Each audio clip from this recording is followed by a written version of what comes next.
Salom, bu men Jahongir. Bugun bola puli, moddiy yordam, ijtimoiy reyestr haqida ma'lumot berib o'taman. Bu ma'lumotlar umumiy bo'ladi. Ya'ni bu kirish video hisoblanganligi uchun birinchi umumiy ma'lumot beraman va keyingi videolarda batafsil tushuntirib boraman. YouTube kanalini yo'qotib qo'ymaslik uchun obuna bosib, videoga like bosib qo'ysangiz, sizda yangi video chiqib qo'yganimda o'zi YouTube'ingizda chiqib keladi. Xo'p, endi fevral oyida yangi tartibga o'tilgan, eski qonunchilik hujjatlari kuchini yo'qotgan yangi yagona reyestrga o'tilgan. Hozirgi kunda yagona ijtimoiy reyestr bor. Bu ijtimoiy reyestrda davlat ta'minotidagi oila, kambag'al oila, kambag'allik chegarasidagi oila bor. Oldingi oila toifalarini va oldingi reyestrlarni endilikda unutinglar. Hozirgi kunda amaldagi reyestr yagona va 3 ta toifadagi oila bor. Va reyestrga kiritilmagan oilalarga bola puli, moddiy yordam berilmaydi. Bundan tashqari cashback ham berilmaydi. 12% cashback urgan oldin ko'pchilik, ya'ni oldin boshqa reyestr bo'lgan, kam ta'minlangan oila deb e'tirof etilib reyestrga kiritilgan va cashback olishi mumkin bo'lgan, lekin bola puli, moddiy yordam ola olmagan. Hozirgi kunga kelib endi u toifa reyestr yo'q bo'ldi, u toifadagi oila yo'q bo'ldi va boshqa yagona reyestrga va boshqa oila toifalariga o'tildi. Shu uchun siz oldin cashback olgan bo'lsangiz, hozir cashback ola olmayapsiz. Reyestrga kirish uchun onlayn, offlayn ariza berish mumkin. To'g'ridan to'g'ri bola puli yoki moddiy yordamga ariza beradigan bo'lsangiz, birinchi navbatda oilangiz reyestrga tushadimi, yo'qmi, shu tekshiriladi.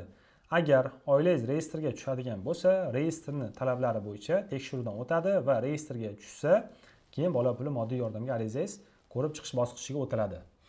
Agar oilangiz ijtimoiy reyestrga tushmaydigan bo'lsa, arizangiz rad qilinsa va bola puli, moddiy yordamga bergan arizangiz ham ko'rib chiqilmaydi.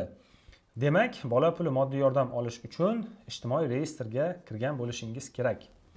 Ijtimoiy reyestrga kirganingizdan so'ng tizim avtomat oilangizni bazadagi ma'lumotlardan kelib chiqib, ikkita toifadagi oilaga ajratadi. Bu davlat ta'minotidagi oila va kambag'al oila. Kambag'allik chegarasidagi oilaga og'ir hayotiy vaziyatga tushib qolgan oilalar mahalla yettiligini tavsiyasi asosida kiritiladi. Ya'ni siz onlayn yoki offlayn ariza berganingizda davlat ta'minotidagi oila, kambag'al oilaga ko'rib chiqiladi. Kambag'allik chegarasidagi oilaga ko'rib chiqilmaydi.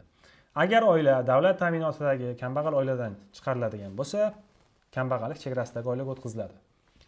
Davlat ta'minotidagi oilaga, kambag'al oilaga va kambag'allik chegarasidagi oilaga turli moddiy yordam va imtiyozlar bor. Misol, bola pulini o'zida ham farq bor. Davlat ta'minotidagi oilaga 12 oy davomida hech qanday shartlarsiz bola puli, moddiy yordam to'lanishi belgilangan.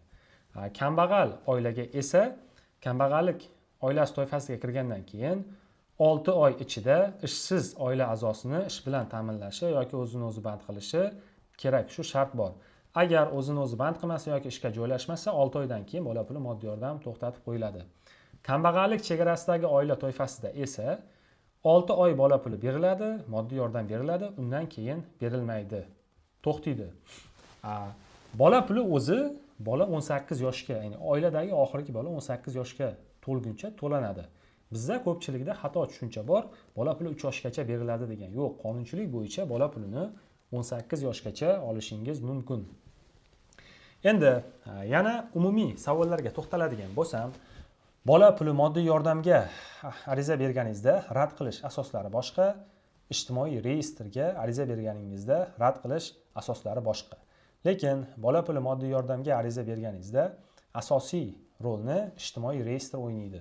Ijtimoiy reyestrga kirdingiz degani bu sizga katta ehtimol bola puli, moddiy yordam chiqadi degani. Endi har bitta tartibi bor o'zini, bu reyestrlarni kirishni va oila toifalarini va oila toifalari qanday qilib kambag'allikdan chiqariladi, buni ham o'zini rejalari qonunchilik bo'yicha belgilab qo'yilgan. Kelgusi videolarda batafsil har bitta holatini, jarayonni tushuntirib videolarda to'xtalaman. Qaysi holatlarda ariza rad qilinadi, qaysi asoslarga ko'ra daromad hisoblanadi, daromadga nimalar kiradi, oila a'zolariga kimlar kiradi, shunga o'xshash ma'lumotlarni batafsil tushuntirib o'taman. Agar sizda qandaydir savollar, takliflar bo'ladigan bo'lsa, video izohiga yozib ketsangiz, o'qib, o'sha mavzuda video qilishim yoki o'sha savolga javob video qilishim mumkin bo'ladi.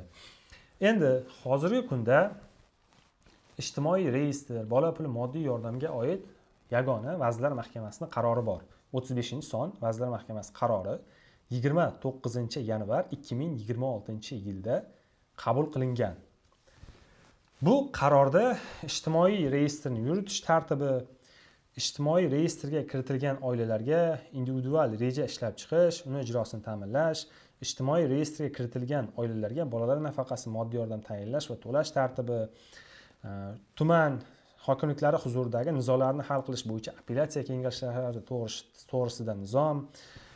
Umuman olganda shu ijtimoiy reyestrga, bola puli moddiy yordamga, ijtimoiy himoyaga oid ko'plab hujjatlarni o'z ichiga oladi. Shu qarorni to'liq ko'rib chiqamiz YouTube videolarda.